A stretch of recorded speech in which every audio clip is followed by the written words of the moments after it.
BJP ರಾಷ್ಟ್ರಾಧ್ಯಕ್ಷ ಘೋಷಣೆ ದಿನ ಏನಾದರೂ ನಿಗದಿ ಆಯ್ತಾ? ಜುಲೈ 10ರಂದೇ ಬಿಜೆಪಿ ರಾಷ್ಟ್ರಾಧ್ಯಕ್ಷ ಹೆಸರು ಘೋಷಣೆಯಾಗುವಂತಹ ಸಾಧ್ಯತೆ ಇದೆ.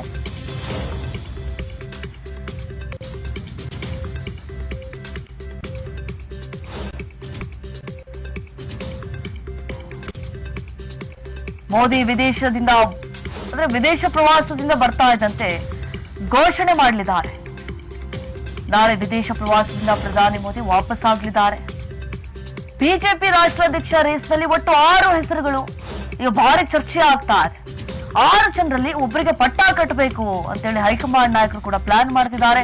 ಸೊ ಯಾರೇ ರಾಷ್ಟ್ರಾಧ್ಯಕ್ಷರಾದ್ರೂ ಕೂಡ ಬಿಹಾರ್ ಗೆಲ್ಲಿಸುವಂತಹ ಟಾಸ್ಕ್ ಅನ್ನ ಕೊಡಲಾಗತ್ತೆ. ಸೊ ಪ್ರಧಾನಿ ಮೋದಿ ವಿದೇಶ ಪ್ರವಾಸವನ್ನ ಮುಗಿಸಿ ಬಂದ ನಂತರ ಬಿಜೆಪಿ ಅಧ್ಯಕ್ಷರ ಆಯ್ಕೆ. ಈಗ 5 ಹೆಸರು ಮುಂಚೂಣಿಯಲ್ಲಿ ಕೇಳಿ ಬರ್ತಾ ಇದೆ. ಬಹುತೇಕ ರಾಜ್ಯಗಳಲ್ಲಿ ಈಗ ಸಾಂಸ್ಥಿಕ ಚುನಾವಣೆ ಪ್ರಕ್ರಿಯೆ ಮುಗಿದಿದೆ. ಇತ್ತೀಚೆಗೆ ಹಿಮಾಚಲ ಪ್ರದೇಶ ಆಗಿರಬಹುದು, ಮಧ್ಯಪ್ರದೇಶ, ಉತ್ತರಾಖಂಡ್, ಮಹಾರಾಷ್ಟ್ರ, ಆಂಧ್ರ ಪ್ರದೇಶ ಮತ್ತು ಇತರ ರಾಜ್ಯಗಳಲ್ಲಿ ಬಿಜೆಪಿಯಿಂದ ಹೊಸ ರಾಜ್ಯಾಧ್ಯಕ್ಷರನ್ನ ಆಯ್ಕೆ ಮಾಡಲಾಗಿದೆ. 12ಕ್ಕೂ ಹೆಚ್ಚು ರಾಜ್ಯಗಳಲ್ಲಿ ಸ್ಥಳೀಯ ಚುನಾವಣೆಗಳು ಈಗಾಗಲೇ ಪೂರ್ಣಗೊಂಡಿದ್ದಾವೆ. ಪ್ರಧಾನಿ ನರೇಂದ್ರ ಮೋದಿ ಜುಲೈ 9 ಅಥವಾ 10 ನಾಳೆ ಅಥವಾ ನಾಡಿದ್ದು ತಮ್ಮ ವಿದೇಶ ಪ್ರವಾಸದಿಂದ ಹಿಂದಿರುಗಿದ ನಂತರ ಕೆಲ ದಿನಗಳ ನಂತರ ಬಿಜೆಪಿ ತನ್ನ ಮುಂದಿನ ರಾಷ್ಟ್ರೀಯ ಅಧ್ಯಕ್ಷರನ್ನಾಗಿ ಒಮ್ಮತದ ಅಭ್ಯರ್ಥಿಯನ್ನ ಹೆಸರು ಘೋಷಿಸುವಂತಹ ಸಾಧ್ಯತೆ ಕೂಡ ಹೆಚ್ಚಾಗಿದೆ. ಬಹುತೇಕ ರಾಜ್ಯಗಳಲ್ಲಿ ಸಾಂಸ್ಥಿಕ ಚುನಾವಣೆ ಈಗಾಗಲೇ ಆ ಪ್ರೊಸೀಜರ್ ಮುಗಿದು ಹೋಗ್ಬಿಟ್ಟಿದೆ. ಇತ್ತೀಚೆಗೆ ಹಿಮಾಚಲ ಪ್ರದೇಶ, ಮಧ್ಯಪ್ರದೇಶ, ಉತ್ತರಾಖಂಡ್, ಮಹಾರಾಷ್ಟ್ರ, ಆಂಧ್ರ ಪ್ರದೇಶ ಮತ್ತು ಇತರ ರಾಜ್ಯಗಳಲ್ಲಿ ಬಿಜೆಪಿಯಿಂದ ಹೊಸ ರಾಜ್ಯಾಧ್ಯಕ್ಷರನ್ನ ಆಯ್ಕೆ ಮಾಡಲಾಗಿದೆ. ಬಿಹಾರ್, ಸಿಕ್ಕಿಂ, ಗೋವಾ ಮತ್ತು ಅಸ್ಸಾಂನಂತಹ ಪ್ರಮುಖ ರಾಜ್ಯಗಳಲ್ಲಿ ಹೊಸ ಅಧ್ಯಕ್ಷರು ಈಗಾಗಲೇ ಇದ್ದಾರೆ. ಉತ್ತರ ಪ್ರದೇಶ ಸೇರಿದಂತೆ ಉಳಿದ ರಾಜ್ಯಗಳಲ್ಲಿ ರಾಜ್ಯಾಧ್ಯಕ್ಷರ ನೇಮಕ ಪ್ರಕ್ರಿಯೆ ಶೀಘ್ರದಲ್ಲೇ ಮುಕ್ತಾಯಗೊಳ್ಳಲಿದೆ. ಮಳೆಗಾಲ ಅಧಿವೇಶನಕ್ಕೂ ಮುನ್ನ ಅಂತಿಮ ಆಯ್ಕೆ ಆ ಪ್ರಕ್ರಿಯೆ ನಡುವೆ ರಾಷ್ಟ್ರಾಧ್ಯಕ್ಷರ ನೇಮಕಕ್ಕೆ ಬಿಜೆಪಿ ಈಗ 5 ಅಭ್ಯರ್ಥಿಗಳನ್ನು ಅಂತಿಮಗೊಳಿಸಿದೆ. ಅವರಲ್ಲೇ ಒಬ್ಬರನ್ನ ಆಯ್ಕೆ ಮಾಡಲಿದೆ. ಜುಲೈ 21ರಂದು ಸಂಸತ್ತಿನ ಮುಂಗಾರು ಅಧಿವೇಶನ ಮೊದಲು ಜುಲೈ 10 ಮತ್ತು 19ರ ನಡುವೆ ಅಂತಿಮ ಆಯ್ಕೆ ನಡೆಯುವಂತಹ ನಿರೀಕ್ಷೆ ಕೂಡ ಹೆಚ್ಚಾಗಿದೆ. ನೋಡಿ, ಅಖೈರುಗೊಳಿಸಿರುವಂತಹ ಅಭ್ಯರ್ಥಿಗಳಲ್ಲಿ ಕೇಂದ್ರ ಸಚಿವರಾದಂತಹ ಭೂಪೇಂದ್ರ ಯಾದವ್, ಧರ್ಮೇಂದ್ರ ಪ್ರಧಾನ್, ಪ್ರಹ್ಲಾದ್ ಜೋಶಿ, ನಿರ್ಮಲಾ ಸೀತಾರಾಮನ್, ವನತಿ ಶ್ರೀನಿವಾಸನ್ ಮತ್ತು ಬಿಡಿ ಶರ್ಮಾ ಇದ್ದಾರೆ. ಪ್ರಾದೇಶಿಕ ಚುನಾವಣೆಗಳಿಗೆ ಪಕ್ಷದ ಅತ್ಯುತ್ತಮ ಚುನಾವಣಾ ವ್ಯವಸ್ಥಾಪಕರಲ್ಲಿ ಒಬ್ಬರೇ ಅಂತ ಹೇಳಿ ಪರಿಗಣಿಸಲಾದಂತಹ ಭೂಪೇಂದ್ರ ಯಾದವ್ ಅಧ್ಯಕ್ಷ ಸ್ಥಾನಕ್ಕೆ ಮುಂಚೂಣಿಯಲ್ಲಿದ್ದಾರೆ. ಒಬಿಸಿ ವರ್ಗಕ್ಕೆ ಸೇರಿದಂತಹ ಭೂಪೇಂದ್ರ ಯಾದವ್ ಮಹಾರಾಷ್ಟ್ರ 2024, ಉತ್ತರ ಪ್ರದೇಶ 2017 ಮತ್ತು ಬಿಹಾರ್ 2020 ಸೇರಿದಂತೆ ಹಲವಾರು ರಾಜ್ಯ ಚುನಾವಣೆಗಳಿಗೆ ಚುನಾವಣಾ ತಂತ್ರಗಳನ್ನು ರೂಪಿಸುವಲ್ಲಿ ಪ್ರಮುಖ ಪಾತ್ರವನ್ನು ವಹಿಸಿದ್ದಾರೆ. ಭೂಪೇಂದ್ರ ಯಾದವ್ ಒಮ್ಮತದ ಅಭ್ಯರ್ಥಿಯಾಗಿ ಹೊರಹೊಮ್ಮಿದ್ರೆ ಬಿಹಾರ ವಿಧಾನಸಭಾ ಚುನಾವಣೆಗೆ ಮುಂಚಿತವಾಗಿ ಪಕ್ಷದಿಂದ ಜನರಿಗೆ ಬಲವಾದಂತಹ ಸಂದೇಶವನ್ನ ರವಾನಿಸುತ್ತದೆ.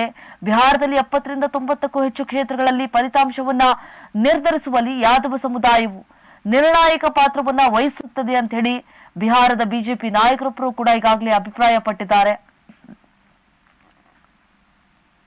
ಹಾಗೆ ಆರ್ಎಸ್ಎಸ್ ಮತ್ತು ಪಕ್ಷದ ಸಾಂಸ್ಥಿಕ ಸಂಘಟನೆಗಳೊಂದಿಗೆ ಬಲವಾದಂತಹ ಸಂಪರ್ಕದಿಂದಾಗಿ ಧರ್ಮೇಂದ್ರ ಪ್ರಧಾನ್ ಅವರನ್ನ 2ನೇ ಪ್ರಬಲ ಅಭ್ಯರ್ಥಿ ಅಂತ ಹೇಳಿ ಪರಿಗಣಿಸಲಾಗಿದೆ. ಬಿಜೆಪಿ ತನ್ನ ಮಿಷನ್ ಸೌತ್ ಯೋಜನೆಯನ್ನ ಕೇಂದ್ರೀಕರಿಸುತ್ತಿರುವಂತಹ ದಕ್ಷಿಣ ಭಾರತದಿಂದ ಬಂದಂತಹ ಪ್ರಹ್ಲಾದ್ ಜೋಶಿ ಅವರನ್ನ ಸಹ ಒಮ್ಮತದ ಅಭ್ಯರ್ಥಿ ಅಂತ ಹೇಳಿ ಪರಿಗಣಿಸಲಾಗಿದೆ. ಅವರು ಚುನಾವಣಾ ತಂತ್ರಗಳು ಮತ್ತು ಪಕ್ಷದ ವ್ಯವಹಾರಗಳನ್ನ ನಿರ್ವಹಿಸುವುದಕ್ಕೆ ವಿಶೇಷ ದಕ್ಷಿಣ ಭಾರತದಲ್ಲಿ ಹೆಸರುವಾಸಿಯಾಗಿದ್ದಾರೆ. ಸೊ ಬಿಜೆಪಿ ಮಹಿಳಾ ಮೋರ್ಚಾದ ರಾಷ್ಟ್ರೀಯ ಅಧ್ಯಕ್ಷೆಯಾಗಿಯೂ ಸೇವೆ ಸಲ್ಲಿಸುವ ಮಹಿಳಾ ನಾಯಕಿಯೊಬ್ಬರ ಹೆಸರು ಕೂಡ ಸಂಭಾವ್ಯ ಅಭ್ಯರ್ಥಿಯಾಗಿ ಚಲಾವಣೆಯಲ್ಲಿದೆ. ಇತರ ಪ್ರಮುಖ ಹೆಸರುಗಳಲ್ಲಿ ಅರುಣ್ ಸಿಂಗ್ ಮತ್ತು ತರುಣ್ ಚುಗ್ ಇಬ್ಬರು ರಾಷ್ಟ್ರೀಯ ಪ್ರಧಾನ ಕಾರ್ಯದರ್ಶಿಗಳು ಮತ್ತು ಪ್ರಧಾನಿ ನರೇಂದ್ರ ಮೋದಿ ಮತ್ತು ಆರ್ಎಸ್ಎಸ್ನ ಇಬ್ಬರ ನಂಬಿಕಾಸ್ತವಾಗಿರುವಂತಹ ಡಾಕ್ಟರ್ ಸುಧಾ ಯಾದವ್ ಅಧ್ಯಕ್ಷ ಸ್ಥಾನಕ್ಕೆ ಸಂಭಾವ್ಯ ಅಭ್ಯರ್ಥಿಗಳ ಪಟ್ಟಿಯಲ್ಲಿ ಸೇರಿದ್ದಾರೆ ಅನ್ನುವಂತಹ ಮಾಹಿತಿ ಕೂಡ ಹೆಚ್ಚಾಗಿದೆ. ಸೊ ಯಾರೇ ರಾಷ್ಟ್ರಾಧ್ಯಕ್ಷರಾಗ್ಲಿ ಬಿಹಾರ ಗೆಲ್ಲಿಸುವಂತಹ ಟಾಸ್ಕ್ ಅನ್ನ ಕೊಡಲಾಗತ್ತೆ. ಈಗ 5 ಹೆಸರು ಮುಂಚೂಣಿಯಲ್ಲಿ ಕೇಳಿ ಬರ್ತಾ ಇದೆ. ಸೊ ಯಾರಾಗ್ತಾರೆ ಬಿಜೆಪಿ ರಾಷ್ಟ್ರಾಧ್ಯಕ್ಷ ಅನ್ನುವಂತಹ ಪ್ರಶ್ನೆ.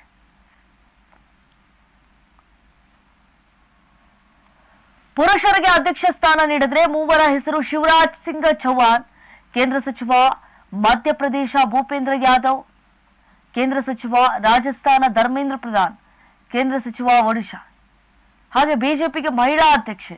ರೇಸ್ನಲ್ಲಿ ಯಾರಿದ್ದಾರೆ? ಹಾಗಾದ್ರೆ ಮಹಿಳೆಯರಿಗೆ ಅಧ್ಯಕ್ಷ ಸ್ಥಾನ ನೀಡಿದ್ರೆ ಮೂವರ ಹೆಸರು ಈ ಸಲ ಮಹಿಳೆಯರಿಗೆ ಅವಕಾಶ ನೀಡುವಂತಹ ಸಾಧ್ಯತೆ ಕೂಡ ಹೆಚ್ಚಾಗಿದೆ ಅನ್ನುವಂತಹ ಭಾರಿ ಚರ್ಚೆ ಆಗ್ತಾ ಇದೆ. ಈ ಬಾರಿ ಅಳಿದು ತೂಗಿ ಮಹಿಳೆಯರಿಗೆ ಕೊಡಬೇಕು.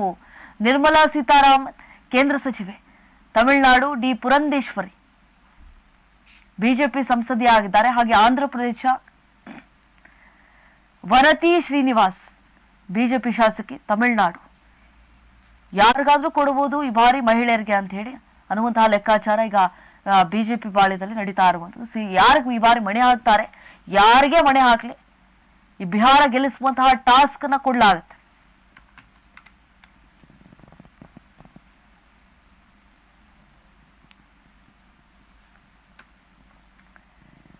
ಈ ತಿಂಗಳ ಅಂತ್ಯಕ್ಕೆ ರಾಜ್ಯ ಬಿಜೆಪಿ ರಾಜ್ಯಾಧ್ಯಕ್ಷರ ಹೆಸರು ಈಗ ಘೋಷಣೆ ಮಾಡುವಂತಹ ಸಾಧ್ಯತೆ ಕೂಡ ಹೆಚ್ಚಾಗಿದೆ. ಹಾಗೆ ಅಧ್ಯಕ್ಷರಾಗಿ ಮುಂದುವರಿಯುವಂತಹ ವಿಶ್ವಾಸದಲ್ಲಿ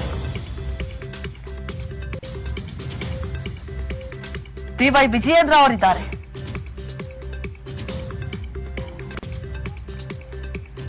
ನಾನೇ ರಾಜ್ಯಾಧ್ಯಕ್ಷ ಅಂತ ಹೇಳಿ ಉತ್ತರವನ್ನ ಕೊಟ್ಟಿದ್ದಾರೆ ವಿಜಯೇಂದ್ರ ಅವರು. ಒಳಗೆ ತೂಗಿ ಈ ಬಾರಿ ವಿಜಯೇಂದ್ರ ಅವರಿಗೆ ಪಟ್ಟ ಕಟ್ಟಬೇಕು ಅಂತ ಹೇಳಿ ಹೈಕಮಾಂಡ್ ನಾಯಕರು ಡಿಸೈಡ್ ಮಾಡಿದ್ದಾರೆ. ಸೊ ಯಾರಿಗೆ ಈ ಬಾರಿ ಒಲಿಯುತ್ತೆ ರಾಜ್ಯಾಧ್ಯಕ್ಷರ ಸ್ಥಾನ?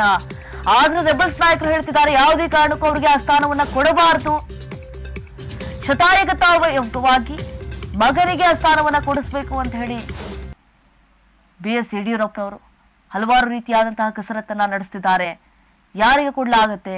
ಈಗ ವಿ ಸೋಮಣ್ಣ ಅವರ ಹೆಸರು ಕೂಡ ಕೇಳಿ ಬರ್ತಾ ಇದೆ. ಮತ್ತೊಂದು ಕಡೆ ಬಸವರಾಜ ಬೊಮ್ಮಾಯಿ ಅವರ ಹೆಸರು ಕೂಡ ಕೇಳಿ ಬರ್ತಾ ಇರುವಂತದ್ದು. ಹಾಗಾದ್ರೆ ಯಾರಿಗೆ ಕೊಡ್ಬೋದು ಈ ಬಾರಿ ರಾಜ್ಯಾಧ್ಯಕ್ಷರ ಸ್ಥಾನವನ್ನ ಅಂತ ಹೇಳಿ? ವಿಜೇಂದ್ರ ಬದಲಾವಣೆಗೆ ಬಿಜೆಪಿ ರೆಬಲ್ಸ್ ಟೀಮ್ ಏನಿದೆ ಬಿಗಿ ಪಟ್ಟನ್ನ ಹಿಡಿದಿದೆ.